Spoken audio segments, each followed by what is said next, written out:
Hello students, this is Shubham Poddar, your mathematics teacher. I hope कि आप सब बहुत अच्छे से हों। प्रीवियस पार्ट में हम लोग कोऑर्डिनेट ज्योमेट्री से अच्छी तरह से इंट्रोड्यूस हुए। हम लोगों ने ये जाना कि किसने इन्वेंट किया, किस तरह से आइडिया क्या था, सिस्टम क्या था।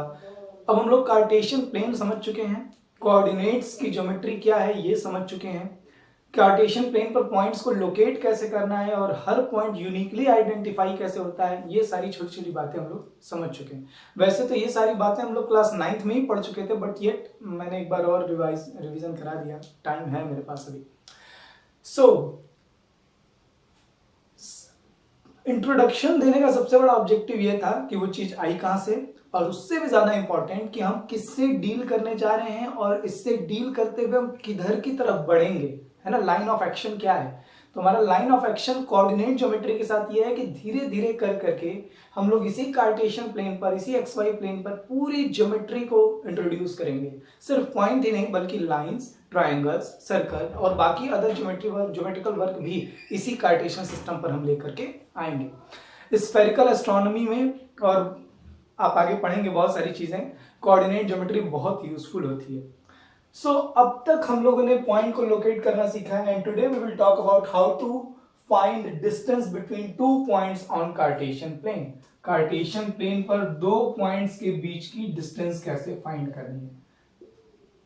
For example these are positive X axis and positive Y axis. मैंने नेगेटिव और एक्स और वाई रीजन पूरा बनाया नहीं है, ये फर्स्ट क्वाड्रेंट होगा, ये सेकंड, ये थर्ड और ये फोर्थ। मैंने सिर्फ फर्स्ट क्वाड्रेंट बना रखा है सिंप्लिसिटी के लिए। मान लीजिए यहाँ कोई दो पॉइंट्स हैं, एक पॉइंट ये है और एक पॉइंट ये है, and we need to know what is the distance between these two points in terms of coordinates. अगर मुझे इस पॉइंट का कोऑर्डिनेट मालूम हो, which is let us say that x1 y1, और इस पॉइंट के कोऑर्डिनेट्स मालूम हो which is x2 y2। x1 y1 का क्या मतलब है,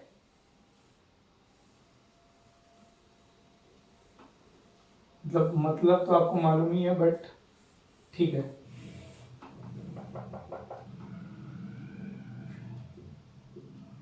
ये x1 है और ये y1 है। मतलब इस पॉइंट तक जाने के लिए हमने हॉरिजॉन्टल मैक्सिमम डिस्टेंस कितनी ट्रैवल की है, x1 यूनिट, और फिर वर्टिकल डिस्टेंस कितनी ट्रैवल की है, y1 यूनिट। ये बात तो एकदम अच्छी तरह से मालूम होनी चाहिए। इस पॉइंट तक जाने के लिए, है ना, हम लोगों ने कितने यूनिट हॉरिजॉन्टल, कितने यूनिट ट्रैवल किया, x2 यूनिट, और वर्टिकल कितने यूनिट ट्रैवल किया है, y2 यूनिट। ओके, इतनी बात तो समझ में आ रही होगी। And we need to know what is the distance between these two points. हम लोगों को इन दोनों पॉइंट्स के बीच की डिस्टेंस चाहिए। ओके, दिस इज, मान लेते हैं कि ये d यूनिट, हमको ये d फाइंड करना है। देखिए ये जो पॉइंट है इसका नाम p लिख लेते हैं और इसका नाम q लिख लेते हैं, and the distance between p and q is d unit. इस q से यहां पर आप एक परपेंडिकुलर ड्रॉ कर लीजिए, ठीक है, यहां से यहां पर, कोई कंफ्यूजन नहीं होना चाहिए। ये लेंथ y1 है, ओके, ये लेंथ y2 है, ये पूरी लेंथ x2 है, ये लेंथ x1 है, और मैंने यहाँ q से इस लाइन पर परपेंडिकुलर ड्रॉ किया है। इसका भी कुछ नाम लिख लेते हैं, m n, ये हमारा ओरिजिन है o। तो आप बताइए ये डिस्टेंस टोटल कितनी थी, x1 सॉरी y1, और यहां तक की डिस्टेंस कितनी है, y2। ये y1 है, ये y2 है, तो ये डिस्टेंस कितनी होगी, है ना। इन देखिए, मैं बहुत, ये प्रूफ का कोई मतलब नहीं है एग्जामिनेशन पॉइंट ऑफ व्यू से, बस मैं डिस्कस कर रहा हूं। In triangle P, okay, in triangle PRQ, ये 90 डिग्री है।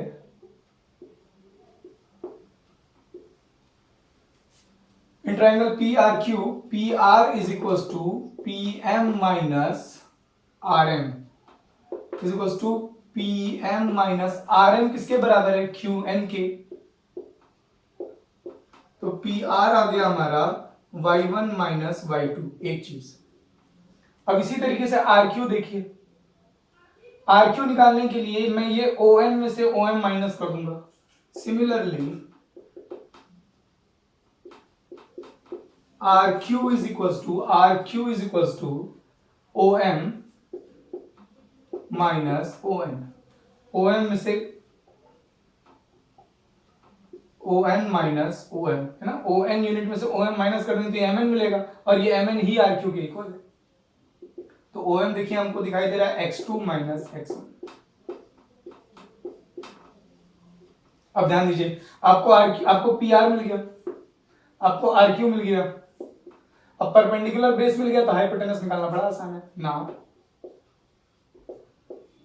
P Q is equal to under root perpendicular square मतलब P R square y1 minus y2 whole square plus P R Q square, R Q मतलब x2 minus x1 whole square. This is the distance formula between any two points. याद रखिए ये formula हम तभी use कर सकते हैं जब हमको कोऑर्डिनेट्स मालूम हो दोनों पॉइंट्स के। देखिए x1 x2 y1 y2 इसमें किन का यूज हो रहा है, सिर्फ कोऑर्डिनेट्स का। अगर हमको x1 y1 मालूम है, अगर हमको x2 y2 मालूम है तो मैं इस फॉर्मूले की हेल्प से p और q के बीच की डिस्टेंस निकाल सकता हूं। आप चाहें तो स्क्रीनशॉट ले सकते हैं। डेरिवेशन एग्जामिनेशन में बिल्कुल नहीं आएगी, ना स्कूल एग्जामिनेशन में ना बोर्ड एग्जामिनेशन में, बट डेरिवेशन जाने रहना यूजफुल होता है, स्पेशली उन स्टूडेंट्स के लिए जो आगे 11th में मैथ्स ही लेने वाले हैं। Just take a screenshot if you want. Okay, बहुत सिंपल सी डेरिवेशन है, पाइथागोरस थ्योरम लगाकर भी एक सिंपल सा जुगाड़ हमने किया। अब देखिए इसमें बस एक छोटा सा कंफ्यूजन है, बेवजह स्टूडेंट्स को कभी कभी मिसकॉन्सेप्शन होता है, मैं बस बात कर ले रहा हूं। ये फॉर्मूला हम यूज करते हैं, ठीक है। अब देखिए ये समझने वाली बात है, सिर्फ इस फॉर्मूले के लिए बता रहा हूं। आपको ये बात तो मालूम है मैथमेटिकली कि a माइनस बी का होल स्क्वायर करें या b माइनस ए का होल स्क्वायर करें, दोनों बराबर ही आएगा। भाई होल स्क्वायर कर दिया ना मैंने, तो इसका होल स्क्वायर करूंगा तब भी a square plus B square minus 2ab आएगा, इसका होल स्क्वायर करूंगा तब भी b square plus a square minus 2ab आएगा, तो दोनों तो सेम है। तो मैं x1 minus x2 whole square लिखूं या x2 minus x1 whole square लिखूं, कोई पंगा नहीं है, किसी तरह कोई इशू नहीं है। बहुत सारे स्टूडेंट सर पहले y1 फिर y2, ये बहुत कंफ्यूजन रहता है, कोई मतलब नहीं है। आप यहाँ y1 लिखिए, यहाँ y2 लिखिए, इधर x2 लिखिए, इधर x1 लिखिए, कोई इशू नहीं। बस ये ध्यान रखना है कि एक ब्रैकेट में एब्सिसास का डिफरेंस का स्क्वायर करना है और दूसरे ब्रैकेट में ऑर्डिनेट्स के डिफरेंस का स्क्वायर करना है। अब आप y1 में से y2 माइनस कीजिए या y2 में से y1 माइनस कीजिए, कोई इशू नहीं है। क्यों? क्योंकि हम कर रहे हैं स्क्वायर। देखिए a minus B minus A equal नहीं होता है, लेकिन इनका स्क्वायर करने पर तो इक्वल ही आ जाएगा। अब खुद सोचिए, 2 में से 3 माइनस किया -1 का स्क्वायर 1, 3 में से 2 माइनस किया 1 का स्क्वायर 1। तो डिफरेंसेस का स्क्वायर बराबर होता है, दो ये डिफरेंसेस बराबर नहीं है, लेकिन ये इक्वल नहीं है, लेकिन इनका स्क्वायर तो इक्वल ही हो जाएगा। तो फॉर्मूला लर्न करने में कोई इशू नहीं होना चाहिए, ठीक है। What is the distance between any two point on Cartesian plane? Square root of sum of squares of differences between abscissas and ordinates of the two points। ठीक है, आप एकदम आराम से इस बात को समझ लीजिए, मेक श्योर कि आपको इसमें कोई प्रॉब्लम ना हो। चलिए फटाफट से क्वेश्चन भी कर लेते हैं। Find the distance between let's say 2 minus 5 and -3 -7। ये दो पॉइंट्स and we have to find the distance between these two points. ये बताइए ये पॉइंट किस क्वाड्रेंट में होगा? 2 - 5, एक्स में पॉजिटिव चलना है, वाई में नेगेटिव जाना, मतलब ये फोर्थ क्वाड्रेंट में आएगा। ये एक्स में नेगेटिव -3 यूनिट, एब्सिसा नेगेटिव है, लेफ्ट जाएंगे, ऑर्डिनेट नेगेटिव है, नीचे आएंगे, लेफ्ट, ओरिजिन से लेफ्ट, फिर नीचे, कौन से क्वाड्रेंट में पहुंचे? थर्ड क्वाड्रेंट में। यहां पर ओरिजिन से पॉजिटिव राइट, फिर ऑर्डिनेट नेगेटिव है, नीचे, पहले राइट चलना है फिर नीचे जाना, कौन से क्वाड्रेंट में पहुंचे? फोर्थ क्वाड्रेंट में। ये पॉइंट फोर्थ क्वाड्रेंट का और ये पॉइंट थर्ड क्वाड्रेंट का, डायग्राम बनाने की जरूरत नहीं है हमें, बस बात कर रहे हैं हम लोग, ठीक है। So what is the distance? बड़ा सीधा सीधा फॉर्मूला है, d is equals to, formula लिखेंगे आप, है ना, तो फॉर्मूला क्या होता है? एकदम कैसे भी लिख लीजिए आप, कोई फर्क नहीं पड़ता। एक ब्रैकेट में एब्सिसास का डिफरेंस होल स्क्वायर प्लस दूसरे ब्रैकेट में ऑर्डिनेट्स का डिफरेंस होल स्क्वायर, बस। देखिए डिस्टेंस को हम लोग सेंटीमीटर मीटर में नहीं लिखेंगे, यूनिट लिखेंगे, what ever the unit is, ठीक है भाई। हम कोऑर्डिनेट्स के टर्म्स में डील कर रहे हैं। अब ये x1 यूनिट क्या है, सेंटीमीटर में, मिलीमीटर में, हमको तो मालूम नहीं। जब तक हमको x1 x2 y1 y2 इनको यूनिट्स नहीं मालूम होगी, तब तक मैं डिस्टेंस की भी यूनिट नहीं बता सकता कि ये मिलीमीटर है, सेंटीमीटर है, what ever it is, okay. तो अब बस यूनिट लिख देते हैं, ओके। x1, अब देखिए यहाँ पर थोड़ा सा ध्यान देने वाली बात है। आपको बहुत आराम से ये x1 y1 या ये x1 y1, किसी को भी एक को x1 y1 मान लीजिए, जैसे मैं, आपकी मर्जी है। देखिए मैं इसको x1 इसको y1 मान लेता हूँ, इसको x2 और इसको y2 मान लेता हूँ, आपकी मर्जी है। बस कंफ्यूज मत होइएगा, ऐसा नहीं कि x1 इसको लिख दिया, y1 इसको लिख दिया। ये और ये पॉइंट हमारा x1 y1 वाला, ये पॉइंट हमारा x2 y2 वाला, कैसे भी इसको भी आप x1 y1 मान सकते थे। सो x1 माइनस x2, देखिए x1 की वैल्यू है -3 माइनस x2 की वैल्यू है 2 होल स्क्वायर प्लस y2 की वैल्यू है -5 माइनस, ये माइनस फॉर्मूले वाला है, y1 की वैल्यू है -7, तो ऐसे लिखाएगा,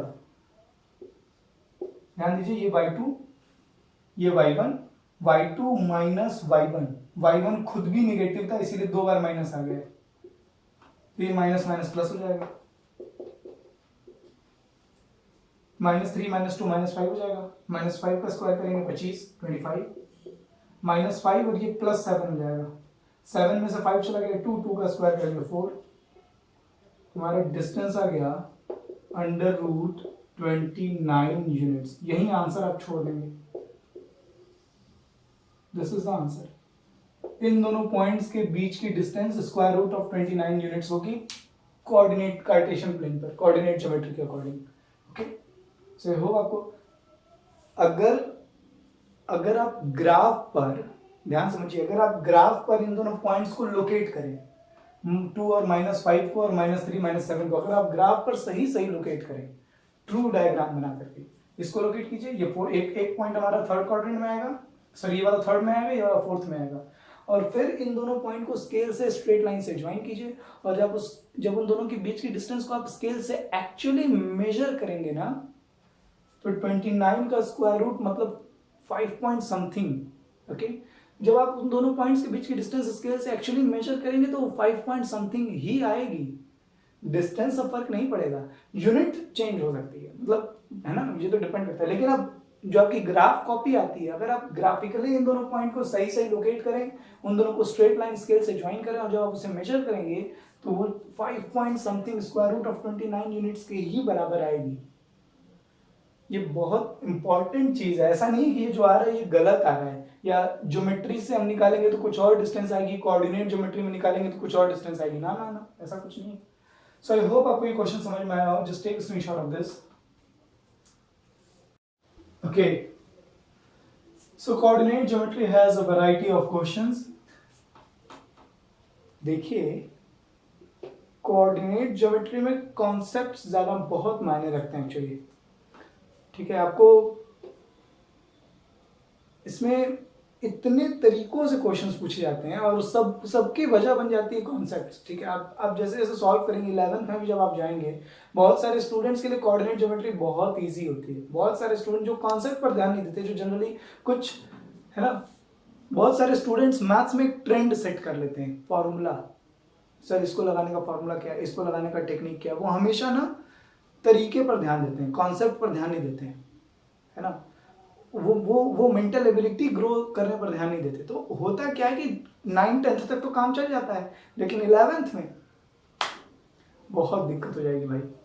so very important, this is very important कि आप कॉन्सेप्ट पर फोकस करें। अगर आप सवाल समझेंगे, क्वेश्चंस को जितना हो सके, जितना उसके साथ बातचीत करते रहेंगे, आपको बात समझ में आएगी। लेकिन अगर आप हमेशा फॉर्मूला, इसको लगाने का फॉर्मूला क्या है, इसको लगाने का फॉर्मूला क्या है, भाई फॉर्मूला लॉजिक से डेवलप किए जाते हैं। आप लोगों को लॉजिक को पकड़ना है, कॉन्सेप्ट को पकड़ना है, ना कि फॉर्मूले पर, ठीक है। कॉन्सेप्ट से फॉर्मूला आप खुद पहुंच जाएंगे कि कौन सा फॉर्मूला है। For example we have a question, find the, देखिए उसी क्वेश्चन को दूसरे ढंग से पूछ रहा है अभी जो हम लोगों ने सॉल्व किया है, लेकिन बहुत सारे स्टूडेंट्स को परेशान कर जाता है। Find the values of y, ये y, for which the distance between these 2 points is 10 units. अब आप ऐसे समझिए कि अगर आपको y की वैल्यू दी रहती तो आपको डिस्टेंस नहीं देता, अगर ये वैल्यू दे देता तो कहता है इन दोनों पॉइंट्स के बीच की डिस्टेंस फाइंड कीजिए। यहां क्या किया है, डिस्टेंस दे दिया है और इनमें से एक चीज गायब कर दिया है, जैसे y को। तो कह रहे हैं कि बताइए y की वैल्यू क्या है ना। खूब ध्यान से वीडियो पॉज कीजिए और इस क्वेश्चन को खुद से सॉल्व कीजिए।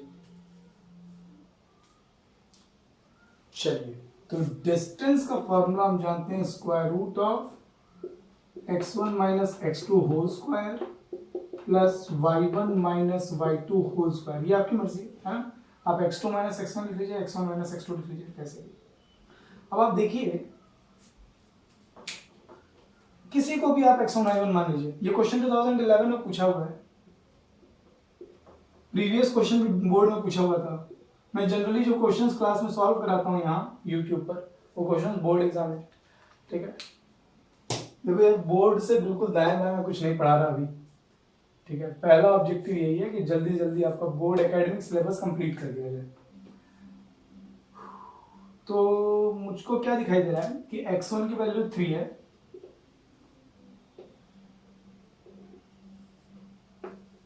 और x2 की वैल्यू 11, ठीक। y1 की वैल्यू -1 है और y2 की वैल्यू y, और d की वैल्यू डिस्टेंस हमको ऑलरेडी दी हुई थी 10 यूनिट्स। बड़ा सिंपल सा एक इक्वेशन बना है, हमको झट से y निकाल देना है।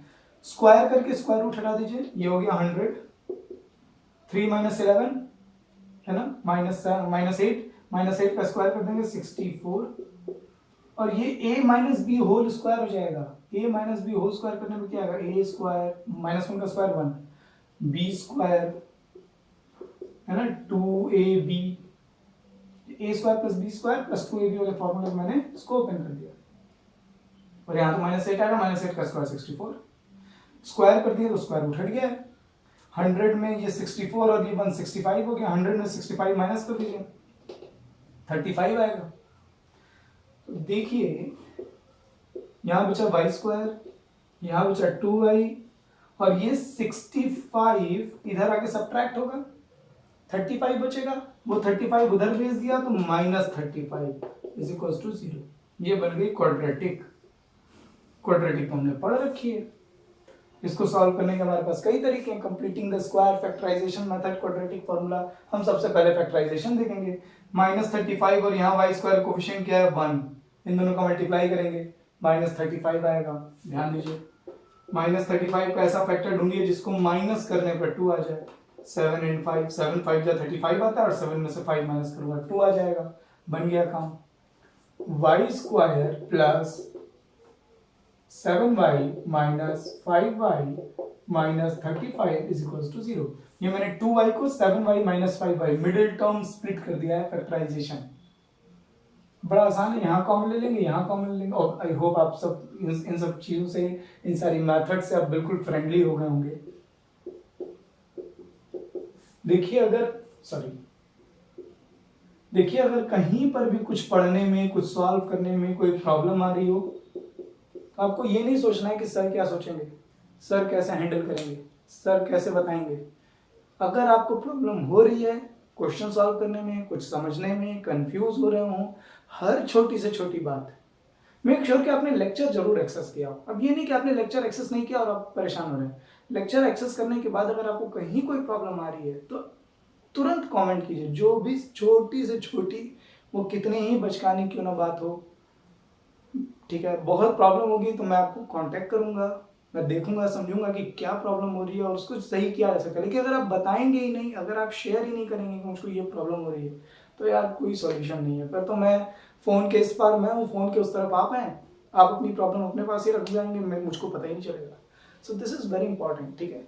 आपको कहीं पर भी कोई भी बात हो प्लीज बताइए, ठीक है। अगर आपको प्रॉब्लम हो रही है, नहीं समझ में आ रही है तो ठीक है। अगर घर पे कोई है हेल्प करने के लिए तो सब उससे अच्छा कुछ है नहीं, लेकिन अगर आपको कोई नहीं बता पा रहा है, आपको नहीं समझ में आ रहा है, just feel free to ask. यहाँ पर माइनस कॉमन आएगा, 5 भी कॉमन आ जाएगा, यहाँ बचा y, 35 में 5 से डिवाइड कर देंगे 7, y प्लस 7 कॉमन आ जाएगा। These are all the simple steps of factorization. I hope you all understand all these things.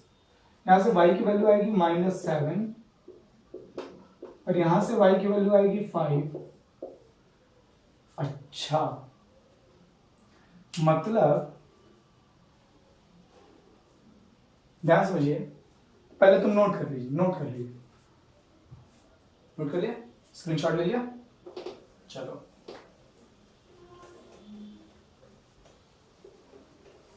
इसका मतलब क्या हुआ, y की दो वैल्यू क्यों? अगर हम मैथमेटिकली सही हैं